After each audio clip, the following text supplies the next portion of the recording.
Hi guys, shoutout sa inyo lahat dyan. Alam nyo ba guys, dito sa Canada, madaming mga provinces. At saka itong Manitoba guys, isa to siya sa mga province dito sa Canada. At saka dito sa Manitoba, may mga madaming cities to siya guys. Itong city na napuntahan namin dito sa Manitoba guys, maliit to siya nga city. At saka maliit to na community guys.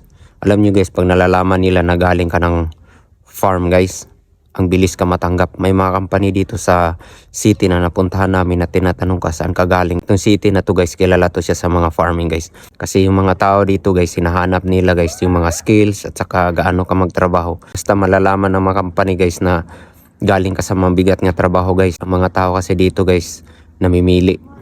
Tayo mga Pilipino guys, hindi tayo mamimili ng trabaho. Shoutout sa ating mga kababayan dyan na gustong magpunta dito sa Canada. Itong lugar dito sa Manitoba na napuntahan namin, kilala to siya sa mga farming. Kaya shoutout sa mga agriculture dyan sa Pilipinas. Kung gusto niyo magpunta sa Canada, maghanap kayo ng magandang agency na makapunta dito kasi malakas yung farming dito sa Manitoba na napuntahan ko. And shoutout pala dyan guys sa ating mga solid supporter sa Luzon, Visayas at Mindanao sa buong mundo. Have a nice day guys. Bye bye.